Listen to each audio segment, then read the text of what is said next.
আসসালামু আলাইকুম। নাসা একাডেমির পক্ষ থেকে সবাইকে স্বাগতম আজকের ভিডিও দেখার জন্য।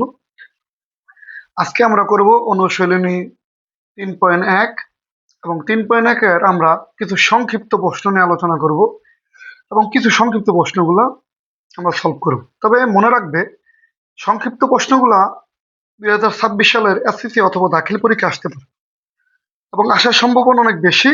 ওই ধরনের সংক্ষিপ্ত প্রশ্নগুলোই আমরা আলোচনা করবো। যেমন এইটা, x square plus one whole square equal to 5x square হলে x plus one by x equal to কত?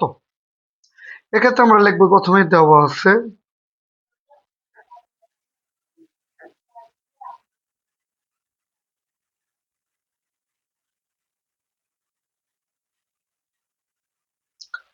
এখন আমরা এই যে স্কোয়ার স্কোয়ার ওই পাশে নিয়ে যাবো। যদি স্কোয়ার ওই পাশে নিয়ে যাই, স্কোয়ার আছে এখানে, সমান সমানের অপর সাইডে নিয়ে গেলে এটা হয়ে যাবে আমাদের রুট।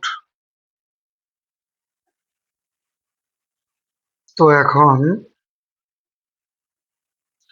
এই যে স্কোয়ার এবং রুট কাটা, অর্থাৎ এক্স এর উপরে যে স্কোয়ার আছে, এক্স এর উপর স্কোয়ারটা এই রোডের কারণে কাটা যাবে, কিন্তু 5 কাটা যাবে না, এই জন্য 5 এর উপরে রুট থাকবে। এখন আমরা একটা মান পাইলাম, অর্থাৎ x square plus one equal to √5x। এখন প্রদত্ত রাশি কি? X plus one by x, এটার মান বার করতে হবে। এক্ষেত্রে আমরা কি করব, প্রথমে আমরা সরল করবো x x x x square plus x x x square plus ওয়ানের ওয়ান, অর্থাৎ এক্স স্কোয়ার প্লাস ওয়ান। এখন এক্স স্কোয়ার প্লাস ওয়ানের মান কিন্তু আমরা পেয়েছি √5x। আমরা এটা বসাই, আর নিচে এক্স এর এক্স, এই এক্স এক্স কাটা, অর্থাৎ আমরা পাইলাম x plus one by x এর মান পেলাম √5। এখন পরবর্তী অঙ্কে চলে যাই আমরা। পরবর্তী অঙ্কে যেমন আমাদের আছে কি, x minus one by x equal to 7 হলে x by x square minus 6x minus 1 এর মান বের করো। এক্ষেত্রে এখানে আমরা লিখবো, প্রথমে দেওয়া আছে কি আছে, দেওয়া x minus one by x equal to 7। এখানে আমরা সরল করব। যদি আমরা এখানে এক্স এর নিচে মনে হয় ওয়ান আছে আর এক্স আছে, তা এখানে লসাগু করলে আমরা এক্স হবে। এক্স এক্স এক্স স্কোয়ার, যেহেতু এক্স এক্স কাটা ওয়ানের ওয়ান, বা x square minus one equal to 7। কিভাবে হলো? এই যে সেভেন, সেভেনের নিচে মনে মনে একটা ওয়ান আছে, এই ওয়ানের সাথে এক্স স্কোয়ার মাইনাস ওয়ান গুণ হয়েছে এবং এক্স এর সাথে 7 গুণ হয়েছে, অর্থাৎ জিনিসটা এরকম হবে আর কি। 7 এর সাথে এক্স গুণ, এক্স স্কোয়ার মাইনাস ওয়ানের সাথে ওয়ান গুণ, আমরা পাইলাম x square minus one equal two 7x। এখন আমাদের প্রদত্ত রাশি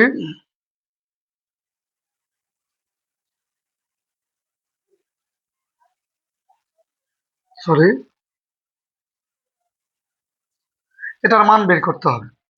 এখন এটার মান বের করলে আমরা কি করব, একটু কাজ করব। সেটা হলো কি, এক্স স্কোয়ার এই মাইনাস ওয়ান এটা সামনে নিয়ে আসবো, আর মাইনাস 6x এর 6x,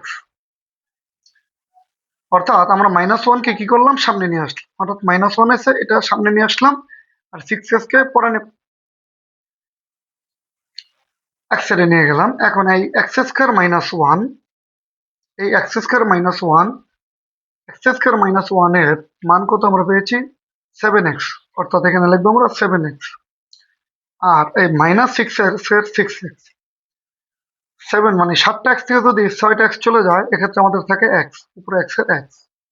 এখন এক্স এক্স কাটা দিলে আমাদের হয়ে যাবে 1। এখন এই অঙ্কটা কিন্তু ঘুরাই দিতে পারে, অঙ্কটা ব্যতিক্রম হতে পারে, যেমন অঙ্কটা যে এরকমও হতে পারে অনেক ক্ষেত্রে। যেমন এখানে উপরে আছে 13x, নিচে x square minus 6x minus 1, যদি এরকমও হয়, এক্ষেত্রে কি হবে? এক্ষেত্রে একইভাবে আমরা করবো, যেমন এখানে এক্স স্কোয়ার এই মাইনাস ওয়ানকে কি করবো, সামনে নিয়ে আসবো, আর 6x এর 6x,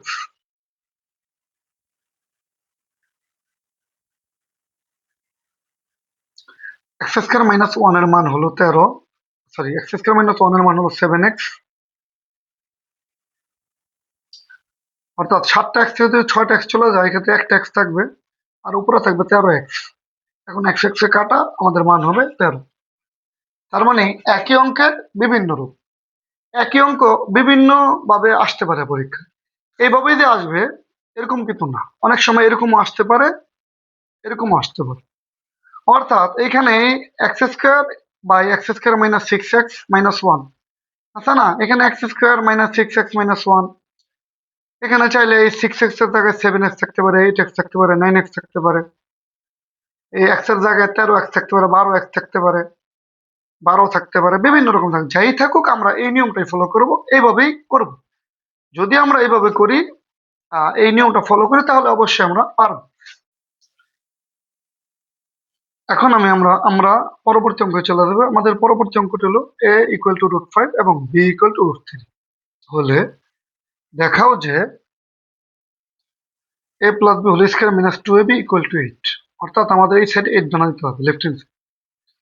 এক্ষেত্রে আমরা প্রথমে লিখবো, দেওয়া আছে a ইকুয়াল টু √5 এবং b ইকুয়াল টু √3। এখন আমরা লেফট হ্যান্ড সাইড লিখবো, অর্থাৎ a plus b whole square minus 2ab লিখলাম।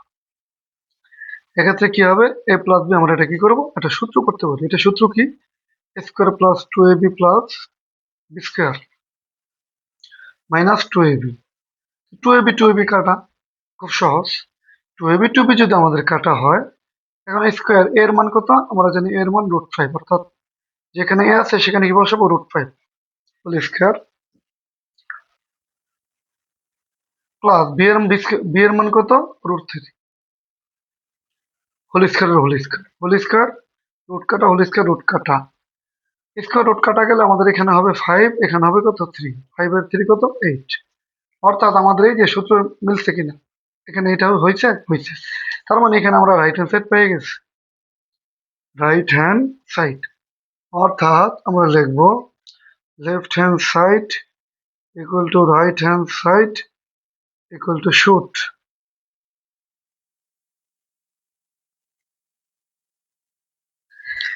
এখানে আমরা ফলো করবা, যেখানে √5 এবং √3 নাও থাকতে পারে, এখানে √3 থাকতে পারে, এখানে √2 থাকতে পারে, অথবা এখানে √5 এর জায়গায় √3 √2 থাকতে পারে, অথবা √7 থাকতে পারে, √5 থাকতে পারে। যাই থাকুক না কেন আমরা এইভাবেই করব, এভাবে করলে আমাদের অঙ্কটা হয়ে যাবে। তবে এই অঙ্ক বিভিন্নভাবে করা যায়। এই ধরনের অঙ্কগুলো আমাদের 2 মার্কের জন্য আসবে। আমাদের পরীক্ষা, মেট্রিক পরীক্ষার এটাও আমাদের বুঝতে হবে যে আমাদের এসএসসি পরীক্ষা বা দাখিল পরীক্ষায় আমাদের 100 মার্কের মধ্যে হবে 30 মার্ক থাকবে বহু নির্বাচনী এবং 20 মার্ক থাকবে আমাদের সংক্ষিপ্ত সংক্ষিপ্ত প্রশ্ন।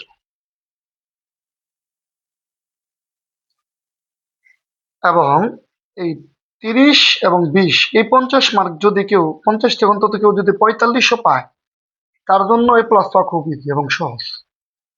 কারণ এখানে নৈর্বৃত্তিকে ভুল হওয়ার সম্ভাবনা খুব কম যদি ভালোভাবে চর্চা করা যায়। এবং 20 মার্কের যদি আমি যেভাবে তোমাদের সংক্ষিপ্ত প্রশ্নগুলো করতেছি, তোমরা যদি আমার এই ভিডিওর কাছে লেগে থাকো, আমি এরকম মিনিমাম 50 থেকে 100টা আমি সংক্ষিপ্ত প্রশ্ন করব ধাপে ধাপে। তোমরা যদি সংক্ষিপ্ত প্রশ্নগুলো দেখো, তাহলে তোমাদের মোটামুটি দাখিল পরীক্ষা আমার মনে হয় এখান থেকেই তোমাদের দাখিল এবং এসএসসি পরীক্ষায় কমন আসবে।